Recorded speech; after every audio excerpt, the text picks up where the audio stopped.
আজ আমি চিকেনের দো পেঁয়াজা তৈরি করব। সেই জন্য 600 গ্রাম পরিমাণ চিকেনকে ভালো করে ধুয়ে পরিষ্কার করে নিয়েছি। এর মধ্যে 3 চামচ ফ্যাটানো দই, 1 চামচ হলুদ, 1 চামচ লবণ, 1 চামচ রসুন, 2 চামচ রসুন বাটা, 2 চামচ আদা কাঁচা লঙ্কা বাটা, 2 চামচ আগে থেকে জিরে ধনেকে ভেজে গুঁড়ো করে রেখেছিলাম সেই মশলা দিলাম। তারপর 1 চামচ কাশ্মীরি লাল লঙ্কার গুঁড়ো দিয়ে আর এর মধ্যে পরিমাণ মতো সর্ষের তেল আর সামান্য একটু চিনি দিয়ে ভালো করে মেখে অন্তত 25 মিনিটের জন্য রেস্টে রেখে দিলাম। এবার কড়াইতে তেল গরম করে তার মধ্যে সাদা জিরে আর তেজপাতা ফোড়ন দিয়ে তার মধ্যে আগে থেকে দুটো বড় সাইজের পেঁয়াজ কেটে রেখেছিলাম সেই পেঁয়াজটা দিয়ে দিলাম। আর একটা পেঁয়াজকে আমি পেস্ট করে রেখেছিলাম সেই পেঁয়াজের পেস্টটাও দিয়ে ভালো করে নেড়ে চেড়ে নিলাম। এবার একটু ভাজা ভাজা করে তার মধ্যে আদা কাঁচা লঙ্কার একটি পেস্ট ছিল সেটি দিয়ে দিলাম। তারপর দুটো বড় সাইজের টমেটোকে পেস্ট করে রেখেছিলাম সেই টমেটো পেস্টটাও দিয়ে দিলাম।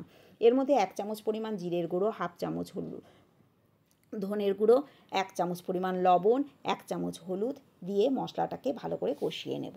এবার মশলা থেকে যখন তেল বেরোতে শুরু করবে তখন তার মধ্যে 3 চামচ পরিমাণ ফ্যাটানো দই দিয়ে গ্যাসের আঁচ কমিয়ে ধীরে ধীরে এটিকেও কষাতে হবে। এবার আবার যখন মশলা থেকে তেল বের হবে তখন তার মধ্যে ম্যারিনেট করা চিকেনগুলো দিয়ে ভালো করে নেড়ে চেড়ে তার মধ্যে পরিমাণ মতো গরম জল দিয়ে 15-20 মিনিটের জন্য ঢেকে দিতে হবে। এবার ঢাকা তোলার পর দেখব চিকেনগুলো আমার সেদ্ধ হয়ে গেছে।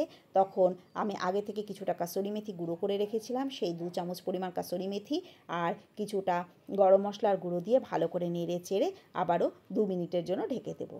এবার অন্য একটি প্যানে আমি 2 চামচ পরিমাণ খাঁটি ঘি দিয়ে দিলাম। সেটি গরম হলে তার মধ্যে দুটো এলাচ, দুটো দারচিনি দিয়ে তার মধ্যে আগে থেকে কিউব করে কেটে রাখা কয়েকটা পেঁয়াজের টুকরো আর 2-3টে কাঁচা লঙ্কাকে হালকা লাল করে ভেজে নেব। এবার এই ভাজা পেঁয়াজগুলো চিকেনের মধ্যে দিয়ে ভালো করে নেড়ে চেড়ে আবারও 2 মিনিটের জন্য ঢাকা দিয়ে দেবো। এবার 2 মিনিট পর ঢাকা তুলে এর মধ্যে আগে থেকে কুচিয়ে নেওয়া কিছু ধনেপাতা কুচি ওর মধ্যে দিয়ে ভালো করে নেড়ে চেড়ে এবার আবার 1 মিনিটের জন্য ঢাকা দিয়ে দেবো। এবার 1 মিনিট পরে ঢাকা তুললেই ব্যাস আমাদের চিকেনের দো পেঁয়াজা একেবারে